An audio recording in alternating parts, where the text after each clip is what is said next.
The night was thick with rain when Robert Baratheon burst into the chambers of Ned Stark at Winterfell, his face red with fury and drink. His hands were trembling, not from weakness but from rage. "Do not lie to me, Ned," he bellowed, slamming his massive fist against the wooden table, the cups rattling like frightened mice. "That boy, Snow, you call him, he is no bastard. He has Targaryen blood, doesn't he?"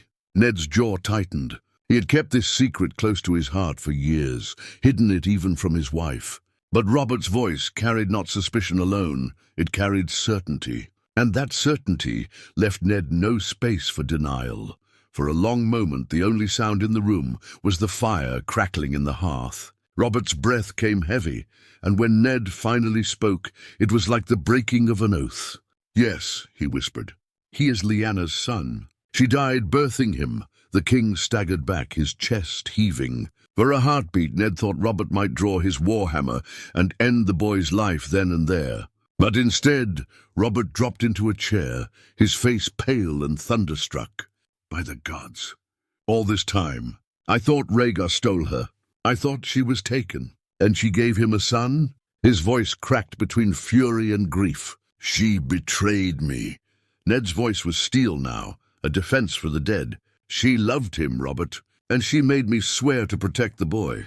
If you mean to kill him, do it now. But know this, you will break her last wish." Robert sat silent, staring at the flames, his great hands twitching against his knees. Hours seemed to pass before he finally rose, his eyes glassy. "I should kill the boy," he said, though his voice carried no strength. "But gods help me, I cannot kill Lyanna's son. I cannot raise my hammer against her blood." The decision was made in that instant, though Robert himself did not fully understand it. Jon Snow would not be left in the shadows of Winterfell as a nameless bastard. No, Robert Baratheon, in a rare moment of clarity, swore to make him his heir. When Jon was summoned before the king the next morning, he stood stiff and awkward. The boy of 14 caught between the life of a Stark ward and the shame of his name. Robert loomed over him like a storm cloud, his voice echoing in the great hall. "You are no Snow. You are Jon Baratheon, son of Lyanna Stark, and you will sit the Iron Throne after me." Gasps broke across the room. Catelyn Stark's face paled like snow in winter. She could hardly believe the insult. To give her husband's bastard not just a name, but the crown. Her heart turned bitter. Sansa and Arya stared with wide, bewildered eyes, while Robb clenched his fists, anger burning at the edges of his boyhood loyalty. Jon himself stood frozen. The words sounded like a cruel jest. I am no king," he stammered. Robert laughed bitterly. "Nor was I, boy, yet I broke a dragon and took his crown. You have my blood in you and Lyanna's fire. That is more than enough." His hand came down on Jon's shoulder with crushing weight. "From this day forth, you are my true-born heir." The realm shuddered with the news. At King's Landing, Cersei's face twisted in cold fury. The queen had swallowed her pride for years, giving Robert 3 golden-haired children who were never truly his. She had thought her son Joffrey's path to the throne secure, but now a wolf pup raised to be a stag threatened everything. "He will not live to sit that throne," she hissed to Jaime, her voice sharp with venom. "I will see to it." Meanwhile, across the narrow sea, whispers carried of the last Targaryens, Viserys and Daenerys, clinging to life in exile. The news of a boy, half Stark, half Targaryen, being named heir would gnaw at their pride. For Viserys, it was yet another theft, another insult to his bloodline. For Daenerys, it was a name she would come to know too well, Jon Baratheon.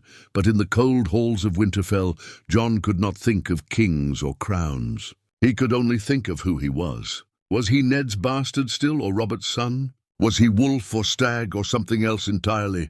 He lay awake that night, staring at the ceiling, torn between shame and pride. The crown was a curse, and yet for the first time in his life he felt more than a shadow. He was someone, and outside his chamber whispers already stirred. Some called him a savior, a bridge between houses. Others called him a usurper, a pretender. And far away, beyond the wall, things moved in the darkness that cared nothing for thrones. Jon did not yet know it, But being Robert's heir would not only divide the realm, it would change the fate of Westeros itself. The ravens flew faster than men could ride, and before Jon had time to steady himself, the entire realm was already whispering his name. Jon Baratheon, they called him, though some spat the name with venom, refusing to believe the bastard of Winterfell could rise so high. The word usurper lingered in noble halls, while in taverns drunkards toasted to the wolf-stag heir. The realm had not seen such a stir since Robert's rebellion itself. Robert wasted no time. "He must come south," the king declared, his voice ringing in the courtyard of Winterfell. "He must learn the court, the sword, the crown. A king is not made in the snow, but in fire." Ned's heart clenched at the thought of letting Jon go. The boy had grown in Winterfell's cold halls, closer to Robb than a brother, closer to Arya than she was to her own reflection. But Robert was king, and Jon's blood could no longer be denied. Ned knew that the boy would be safer at Winterfell than at King's Landing, but safety was a luxury no heir could have. The morning Jon departed, Robb rode with him until the last ridge of the north fell behind them. Neither spoke much. Words would only make the parting harder. Robb's eyes were hard, but there was something deeper too, an ache, a bruise forming in his heart. He knew he would never stand beside Jon as equals again. King's Landing welcomed Jon not with cheers, but with daggers hidden behind smiles. The red keep seemed colder than the wall, despite the southern sun. The moment Jon stepped into the throne room, Cersei Lannister's gaze fell upon him like a poisoned spear. She wore her crown of golden hair, her smile sharp as broken glass. "So," she purred, her voice carrying to every corner of the hall, "the king brings us another son." Robert, already half drunk and impatient, waved her venom away. "A true son," he declared, planting a meaty hand on Jon's shoulder. "The only one with my blood in his veins." His words cut sharper than Valyrian steel. Cersei's lips twitched, her pride splintering in front of the court. The Lannisters' golden children stood nearby, Joffrey's face twisted with fury, Tommen confused, Myrcella silent as a ghost. That night in her private chambers, Cersei paced like a lioness in a cage. Jaime leaned against the wall, watching her with wary amusement. "The boy threatens nothing," Jaime said smoothly. "Robert drinks himself to death. Jon Baratheon will not outlast him." Cersei spun on him, her eyes blazing. "You are blind. Do you not see? He is not like Robert. He is Ned Stark's whelp, raised with honor, with duty. The lords will love him for it. They will follow him. And our children will be nothing." Her voice cracked, not with sorrow but with rage. "He must die." But Jon was no fool, even if he felt like one. In those first days, he quickly saw the daggers behind every smile. Court was not Winterfell. In the north, men said what they meant, even if it cut. In King's Landing, a kind word was more dangerous than a drawn sword. He stumbled through lessons of heraldry, politics, and histories, drilled into him by maesters who doubted his worth. Yet in the yard, with a blade in hand, Jon shone. The blood of both wolf and stag sang in him when steel rang against steel. Even Sir Barristan Selmy himself admitted the boy had promise, but Jon's greatest test was not of sword or study. It was of heart. Joffrey Lannister, golden-haired and spoiled, despised him from the first glance. Every tilt of Joffrey's chin was a challenge, every word laced with venom. "A wolf in stag's clothing," he sneered once, loudly enough for courtiers to hear. "A bastard dressed in silks." Jon's hand went to his sword, but Ned's lessons echoed in his head. "A lord's strength is in restraint, not rage." He turned his back on Joffrey, though the insult burned like fire in his chest. To ignore was harder than to fight. At night, when he sat alone in his chambers, Jon wondered if he was truly meant for this life. The Iron Throne loomed above him like a shadow, whispering promises of power and ruin. He thought of Robb, Arya, Bran, of Winterfell's stone walls, and the snow beneath his boots. The south felt like a trap, golden but cruel. One evening, Robert himself stumbled into Jon's chamber, drunk but strangely clear-eyed. He stared at the boy as if seeing Lyanna's ghost in him. "She loved you," Robert muttered, his words slurring. "Not me, never me. But you are her gift to me. Don't fail her, boy. Don't fail me." He collapsed into the chair, his great body shaking with sobs Jon had never thought a king capable of. For the first time, Jon saw Robert not as a warrior or king, but as a man broken by love and regret.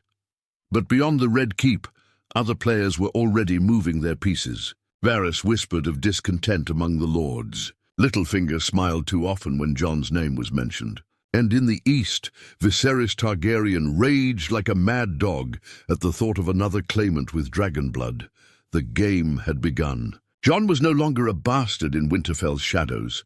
He was the heir to the Iron Throne, and every soul in the Seven Kingdoms would either raise him up or drag him into the grave. The days in King's Landing bled into weeks, and Jon soon learned that the Red Keep was no home but a cage. He was watched always, by guards who bowed stiffly, by courtiers who whispered, by lords who eyed him like a hawk circles prey. Even his meals were never free of suspicion. Arya had once told him, laughing, that he brooded too much. Now in the capital, brooding kept him alive. Cersei Lannister wasted no time weaving her snares. The Queen could not strike openly at Robert's chosen heir, but her venom found subtler paths. She spread whispers through her ladies that Jon was no Baratheon, that he was Ned Stark's bastard raised on lies. She pressed gold into the hands of singers to craft mocking verses. The wolf in stag's clothing, they called him, a bastard wrapped in stolen silk. Jon heard the songs. He ignored them.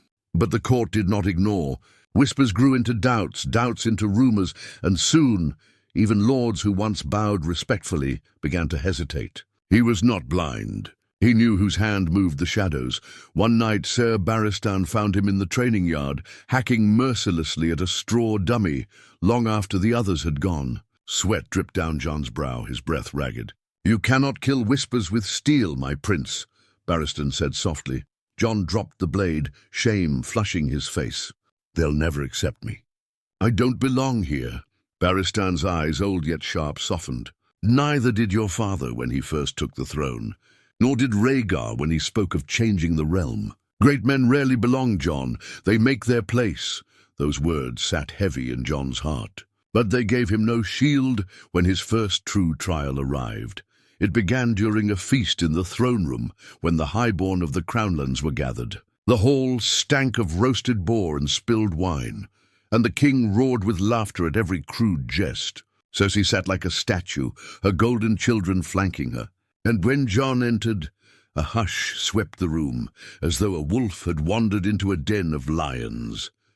Joffrey struck first. Rising to his feet, his voice dripping with mockery, he called out for all to hear. "Tell us, cousin, are you Stark or Baratheon? A wolf or a stag? Or perhaps a dragon, if the rumors are true?" His grin was cruel, his words a poisoned dagger. The hall erupted with murmurs. Some laughed nervously, others leaned in, eager for blood. All eyes fixed on Jon. Jon's chest tightened. He wanted nothing more than to lunge across the table and smash Joffrey's smug face against the golden plates. But he remembered Barristan's words. He remembered Robert's hand, heavy on his shoulder. Slowly he stood, and his voice, though quiet, carried. "I am Jon Baratheon," he said. "My father's strength, my mother's honor, and a name no man can steal. If you doubt it, look to the king who named me so. If that is not enough for you, then pray to the gods for better kings." A silence fell. Robert stared for a heartbeat, then erupted into laughter, pounding the table so hard the goblets shook. "Well said, boy. Gods, you have more steel in your tongue than half the lords of this realm." Joffrey's face burned red with humiliation, but he dared not speak further under Robert's booming approval. For that night at least, Jon had won.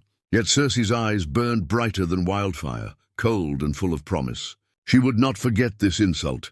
After the feast, Jon slipped into the courtyard for air. The night was cool, the stars veiled in the city's smoke. But he was not alone. Varys the spider stepped from the shadows, his hands folded like a man in prayer.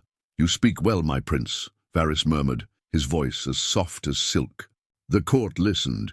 They saw a boy becoming a man. But beware, the queen is not so easily defeated. She will strike again harder and not with words, Jon frowned. Why warn me if you serve her? Varys smiled faintly, his eyes unreadable. I serve the realm, Jon Baratheon, and the realm is not yet ready to bleed for a Lannister crown. Perhaps it will bleed for yours? Jon could not decide if the words were comfort or threat. He turned away, unwilling to show his unease.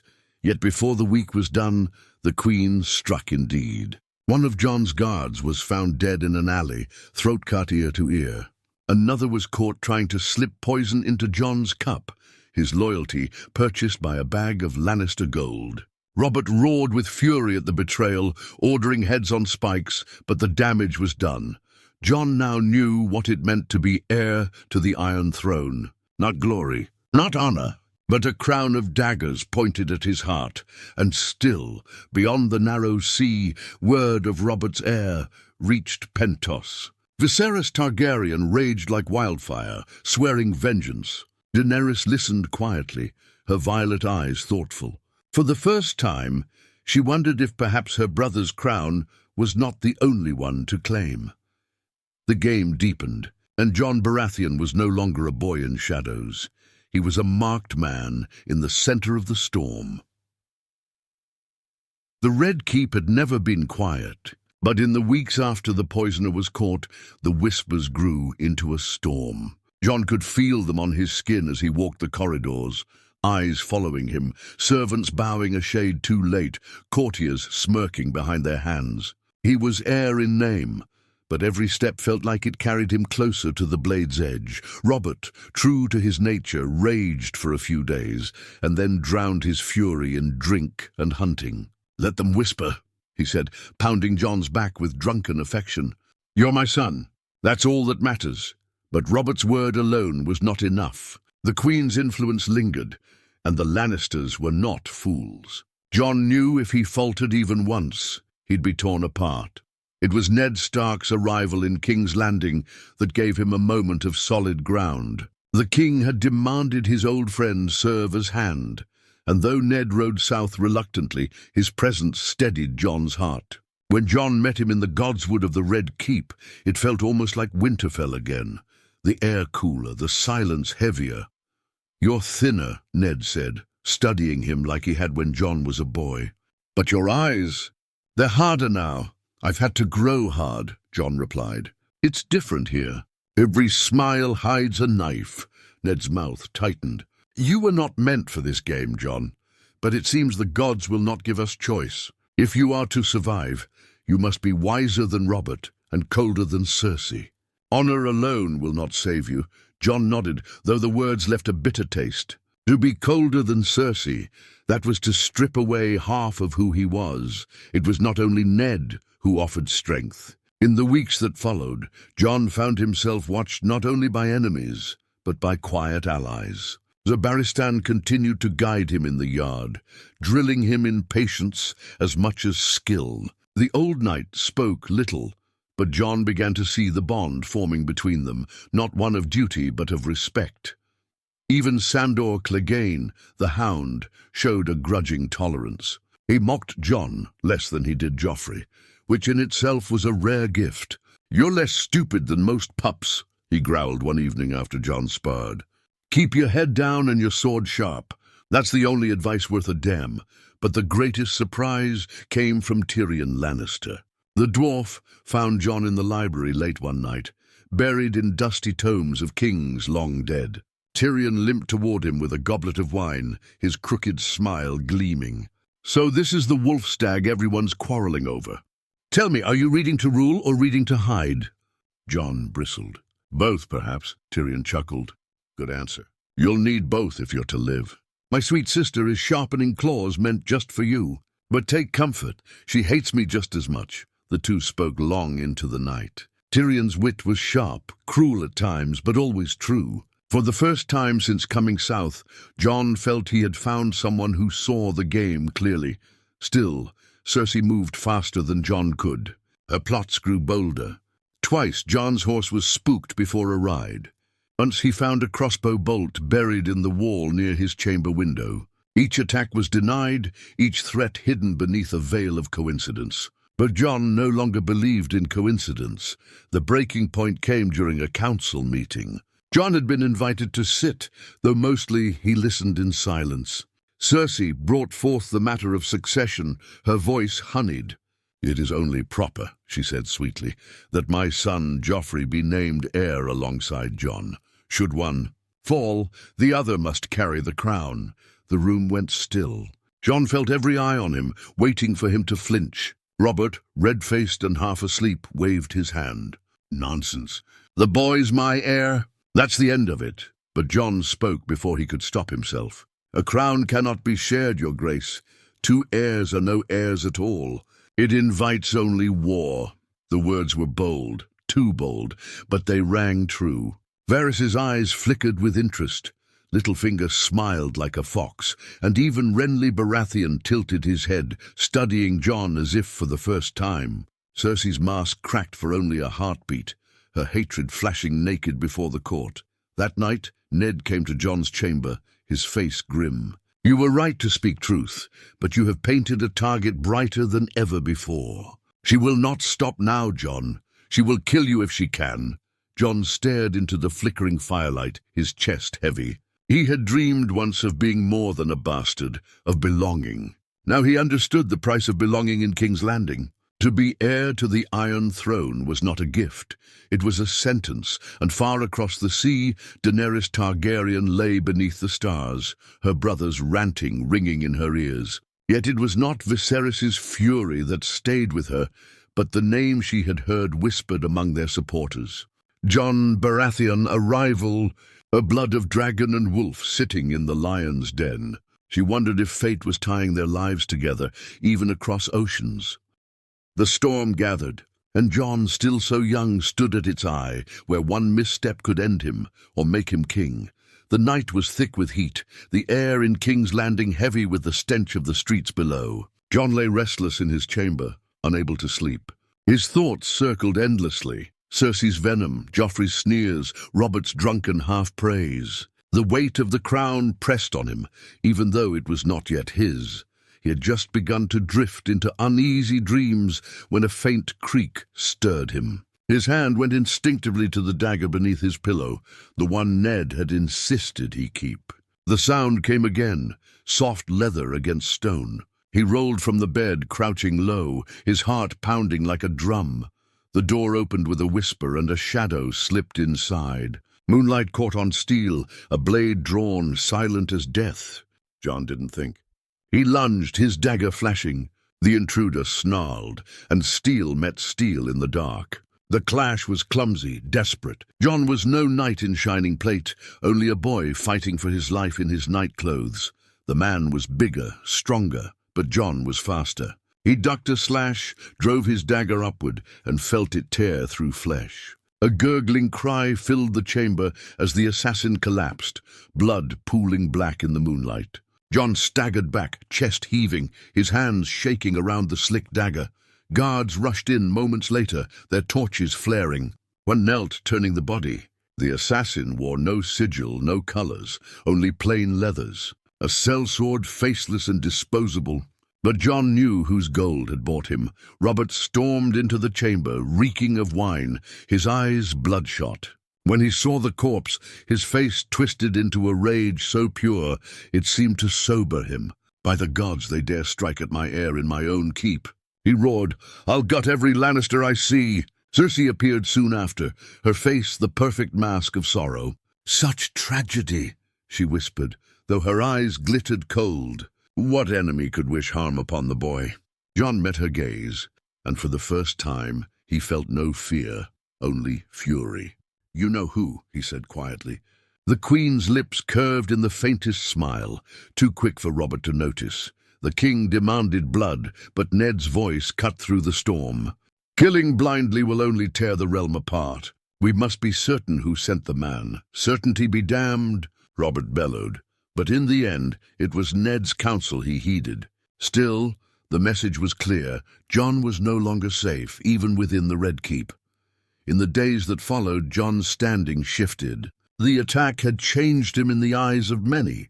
He was no longer merely a boy of Winterfell lifted too high. He was a target, and he had survived. Lords began to look at him differently, weighing him as more than just Robert's whim. The Baratheon's respect deepened into loyalty, the old knight now rarely leaving Jon's side. Even the Hound gave him a nod that was almost approval, but the greatest shift came from the small folk. Word spread quickly through the city. The bastard-turned prince had fought off an assassin with his own hands. The tale grew with each telling, until some swore he had slain 3 men in his chamber. The people loved such stories. In the markets and taverns, they whispered Jon's name not with doubt, but with awe. This Cersei could not abide. At the next feast, she struck again, not with steel this time, but with venomous words. She rose, her voice carrying sweetly across the hall. It grieves me still, this danger in our midst. But I wonder, if the boy is so threatened, might it be best to send him back north? The wall is far safer than King's Landing. Laughter rippled cruelly through the hall, and Joffrey smirked openly. Robert slammed his goblet down, spraying wine across the table. The boy stays. He is my heir, not some coddled pup hiding in the snow. Cersei bowed her head, meek in posture, but Jon saw the hatred burning behind her eyes. She would not stop. Later that night, Ned came to Jon again. His face was grave. The lines of care deepened since leaving the north. They will never accept you, Jon, not while the Lannisters hold their power. If Robert will not see it, then you must. Every day you remain here, you risk death. Jon met his gaze steadily. And if I run, I lose everything. I'll be no better than the bastard they once called me. His voice was quiet but sure. If I am to be heir, then I must face it, even if it kills me. Ned closed his eyes, the weight of Lyanna's memory heavy upon him. He wanted to protect the boy, to keep him hidden, but the truth was undeniable. Jon was no longer a child of Winterfell. He was the storm gathering in King's Landing, and storms could not be hidden. Beyond the narrow sea, Daenerys Targaryen dreamed of dragons. She woke to the sound of her brother raging, spittle flying as he cursed Robert and his heir. Yet Daenerys thought not of Robert, but of Jon Baratheon, a name she had never spoken aloud, but one that lingered in her mind. A rival, a kin of fire, a shadow she could not yet see, but one that would shape her path. In the Red Keep, Jon cleaned the blood from his dagger and set it back beneath his pillow. He knew it would not be the last time he used it. The days after the assassination attempt hardened Jon in ways even he could feel. He no longer moved through the Red Keep as a guest or a child, but as one expecting daggers at every turn. His steps were measured, his gaze sharper. The courtiers still whispered, but their laughter no longer cut him down. It slid off him like rain on stone. Robert, proud of his heir's survival, paraded him more often before the court. At councils, Jon now sat closer to the king's right hand, not silent as before, but speaking when he must. His words, shaped by Ned's quiet guidance, were rarely long, but they struck true. When a dispute over tariffs was raised, Jon's simple question, "Do the small folk eat less because the crown demands more?" silenced the bickering lords. Even Renly, usually quick with jests, studied Jon with newfound respect. The small folk beyond the castle walls adored him more with each passing tale. The prince who had slain his own assassin, who spoke of their hunger in council, who walked sometimes among them with only a guard or two. It was a dangerous love, one Cersei could not abide. At first she tried to tarnish it with new songs, mocking his parentage, weaving lies of his arrogance. But the people shrugged them off, for they had seen too many golden lions with sharper teeth and colder hearts. The wolf stag was theirs, and no song could turn them away. So Cersei sharpened her claws for war. One evening, she summoned Jaime to her chambers. The firelight flickered against her face, her beauty colder than moonlight. "He grows stronger," she said, her voice low and venomous. "Every day more lords lean toward him. Even the people adore him. If we wait, Joffrey will have no claim. Robert will drink himself into his grave, and the boy will wear the crown before we can act." Jaime leaned against the wall, arms crossed. "Then poison him again. Hire another sellsword. You tried once, try twice." Cersei's eyes narrowed. He survived once. The story only made him stronger. No, this time it must be certain. And it must look like fate, not murder. Her plan was set in motion quietly, like a spider weaving silk. But Varys, ever watchful, carried whispers to Jon. He appeared one night in Jon's chambers, as silent as smoke. "The Queen sharpens her teeth," Varys murmured, settling into the shadows. "Soon you will face not whispers or knives in the dark, but something more. Final, a hunting trip perhaps, a fall from a horse. Accidents can be arranged so easily." Jon tightened his jaw. "Why warn me again? What do you want from me?" Varys' smile was thin. "I want a realm that does not drown in fire and blood. If you live, the realm has hope. If you die, we will all be Joffrey's prey. That is enough." Jon wanted to spit at the spider, to refuse his poisoned gifts of knowledge. But deep down he knew the truth. He could not survive alone. It was Tyrion who gave him the truest counsel. The dwarf found him after council one day, limping along beside him. "Do you know the game you're playing, my prince?" Tyrion asked with his usual crooked grin. "My sister plays to win. You play to live. That alone will not be enough. Gather allies or be crushed." "And who would ally with me?" Jon asked bitterly. "Anyone who fears lions," Tyrion said simply. "And that is most of the court." Jon thought of the Tyrells, eager for favor, of Renly, whose smile hid ambition, even of Stannis, cold and grim, but perhaps more trustworthy than any lion. The pieces of the game stretched before him, and for the first time he wondered if he might not only survive, but win. But Cersei did not wait. The king announced a grand hunt in the Kingswood, eager for sport and for drowning himself in wine. Cersei's lips curved faintly at the news, her plan already in place. Robert would drink deep, and in the chaos of the hunt, Jon's horse would spook or a boar would charge. No one would question fate's cruelty. Ned saw the danger instantly. "You must not go," he told Jon, his voice sharp with fear. "If I refuse, they'll call me coward," Jon said. "If I go, I may die. But if I live, the court will see me as more than Robert's whim." His eyes burned with quiet fire. "I must go." Ned stared at him, torn between duty and love, between Lyanna's memory and his own fear. Finally, he placed a hand on Jon's shoulder. "Then I will ride with you. If fate hunts you, it will have to pass through me." The horn sounded days later, echoing through the Kingswood. Jon rode at Robert's side, his heart heavy but steady, his hand never far from his sword. He knew Cersei's eyes followed him, even from afar. He knew this was no hunt, but a test written in blood, and somewhere across the sea, Daenerys Targaryen stood by a fire, listening to the crackling wood as if it whispered secrets. She dreamed of crowns and dragons, and of a boy she had never met, one whose path drew ever closer to her own. The stag and the wolf rode into the forest, and in the shadows, fate waited with sharpened tusks. The Kingswood stretched vast and ancient, its canopy swallowing the sun, its floor thick with roots and shadows. Horns blared as the hunt began, and hounds bayed in the distance. Robert rode at the front, his massive frame swaying on horseback, already drunk though the day was young.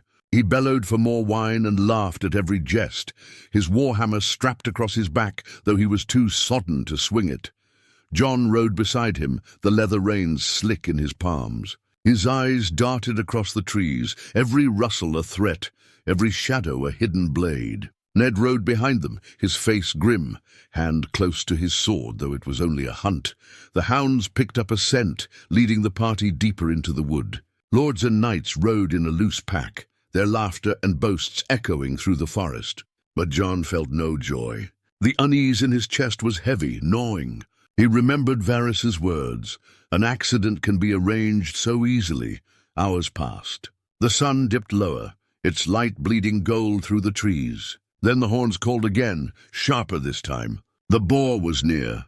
The hounds barked frantically, pulling the hunters into a clearing thick with undergrowth. Robert roared in excitement, sliding clumsily from his horse, his warhammer unstrapped. "Watch, boy!" Robert shouted, his eyes blazing with drunken glee.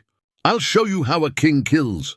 But as he stumbled toward the sound of crashing brush, Jon saw it, the massive boar breaking through, tusks gleaming, rage in its eyes. The beast charged, and Robert, unsteady, too slow, swayed as he lifted his hammer. "Father!" Jon cried, leaping from his horse. His sword came free as the boar lunged. The world narrowed to pounding hooves and snapping tusks. Jon hurled himself forward, slashing across the beast's flank. Blood sprayed hot, but the boar did not falter. It barreled into Robert, knocking him sprawling. The king roared, swinging his hammer wildly, but his strike went wide. The beast wheeled, tusks aiming for Robert's exposed belly. Jon thrust again, his blade plunging deep into the beast's neck. The boar shrieked, thrashing, and Jon held fast, driving the steel until the creature collapsed in a shuddering heap. Silence fell, broken only by Robert's ragged breath. The king lay sprawled in the mud, his face pale with shock. Jon stood above him, sword dripping red, chest heaving. The hunters arrived moments later, their cheers deafening. "The prince killed it!" one cried. "Jon Baratheon saved the king!" The tale spread faster than wildfire. By the time they returned to the Red Keep, the city already buzzed with it. The boy who had slain an assassin had now saved the king himself, striking down a beast twice his size. To the small folk it was proof of God's favor. To the lords it was the making of a king. But Cersei saw only her defeat. She sat at Robert's bedside as healers cleaned his shallow wounds, her face a mask of care. Yet when her gaze met Jon's, her eyes burned with unmasked hatred. Her plan had not only failed, it had made him stronger than ever. Robert, swollen with pride, slapped Jon's back with drunken affection. "You're more son to me than I ever dreamed. You'll be a king the realm remembers." His voice thundered through the chamber, and the lords gathered there nodded, some eagerly, some reluctantly. That night, Ned spoke to Jon in the quiet of his chambers. His face was grave, but there was something softer too. Pride, perhaps, though tinged with sorrow. "You fought bravely, but every victory you win makes you more dangerous to them. Remember that, Jon. The game only grows sharper." Jon nodded, though inside he felt a strange mix of triumph and dread. The sword in his hand had saved Robert, but it had also chained him more tightly to the Iron Throne. He was no longer just an heir by name, he was becoming one in truth. Cersei struck back swiftly, though not with steel. The very next day, she paraded Joffrey before the court, speaking of his courage, his future, his rightful claim. "Blood must matter," she said sweetly. "A crown cannot rest on whispers of oaths, but on the true-born son of a king." Jon stood silent, but the lord's eyes betrayed the divide. Some whispered of Robert's will, others of Joffrey's birth. The seeds of war were sown there, though no one yet dared name it.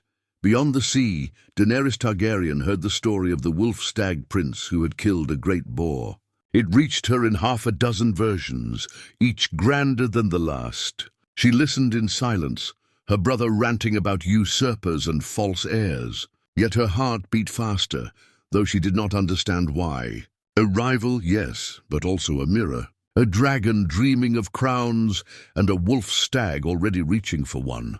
In King's Landing, Jon cleaned his sword in silence, the smell of blood still lingering in his memory. He had saved Robert, and the realm cheered him. But deep down, he knew the truth. He had stepped fully into the game now, and the game would not let him leave alive. The boar's death had not saved Robert. It only bought him time. The king returned to his cups with renewed fury, drinking as if he could drown the memory of weakness. His laughter still shook the halls, but the life in his eyes dimmed with each passing day. The wine bloat swelled his frame, his strength slipped, and soon even climbing the stairs left him wheezing. Jon saw it, though Robert pretended otherwise. The king spoke often of his son now, raising his goblet to Jon before the court. "A true Baratheon, stronger than me, gods help us all. He'll be twice the king I ever was." The words stirred cheers among some lords, but in others Jon saw unease. To many he was still a boy, and boys were easy prey. Cersei struck harder now. Her whispers spread like wildfire through the capital. Rumors that Jon was not Robert's son at all, that he was Ned Stark's bastard raised on lies, that he was tainted with dragon blood. Singers were paid to compose venomous verses, and priests of the faith began to question his birth. Slowly the court split, some behind Jon, others clinging to Joffrey, all of them sharpening daggers in the shadows. Ned grew grim. "Robert's time is ending," he told Jon in the godswood of the Red Keep, where the weirwood's painted face stared down at them. "When he's gone, the realm will bleed. The Lannisters will crown Joffrey, no matter what Robert has declared. You must be ready," Jon clenched his fists. "Ready to fight my own kin?"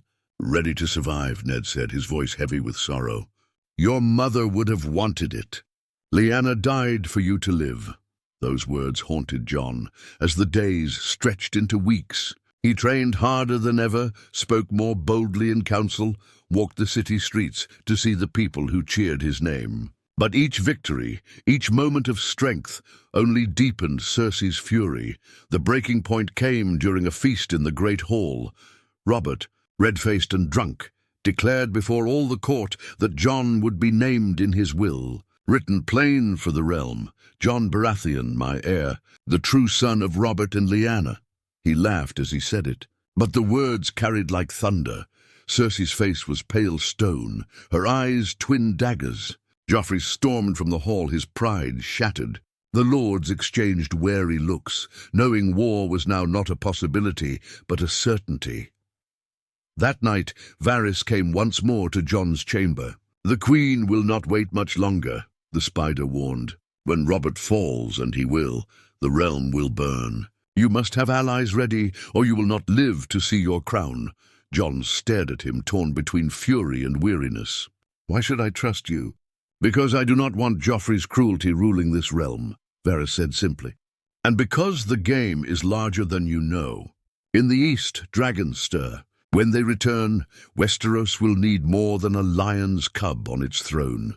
The name, dragons, lingered in Jon's chest, like an echo. He had never spoken of it aloud, but the truth of his blood haunted him. He was not just wolf and stag. He was dragon too. And what would that mean when the world discovered it? The answer came sooner than he expected. Robert collapsed during a hunt, his body broken by wine and years of battle. The maesters worked in vain, but within days the king lay dying. His face, once flushed with laughter, was grey and thin, his breath shallow. Jon sat by his bedside, Ned on the other side. Robert's hand, heavy even in weakness, reached for Jon. "You will be better than me," he whispered, his voice rough. "Don't be like me, boy. Don't drink yourself to death. Don't lose what you love. Be a king worth her blood. Be a king worth Lyanna." His eyes glazed, tears cutting through the grime of his face. "Forgive me." Jon held his hand until it grew cold. When the king's last breath left him, the realm changed forever. By dawn, the Lannisters moved. Cersei locked the throne room, crowned Joffrey before Robert's body was even cold, and declared Jon a traitor. The city turned to chaos, gold cloaks swarming the streets, banners raised in haste, but Jon was not unprepared. Ned had warned him, Varys had whispered, and Tyrion had offered counsel. A small host of loyal men gathered. Barristan Selmy at his side, the hound silent but grim, and even a few lords eager to back the wolf stag. The people cheered his name in the streets, throwing down lion banners for stag and direwolf. The storm had come at last. Jon Baratheon, once a bastard in the snow, now stood at the edge of war. His blood was wolf, stag and dragon. His enemies were lions, and beyond the sea true dragons stirred. As he strapped his sword to his hip, he felt the weight of it, not just steel, but destiny. He was heir, he was rival, he was prey, and perhaps he was king. The Iron Throne had never been closer, nor more deadly, and as ravens flew across the narrow sea, Daenerys Targaryen lifted her eyes to the sky, the first cries of her dragons echoing over the sands. The Game of Thrones had begun anew, and this time the bastard was no longer in the shadows.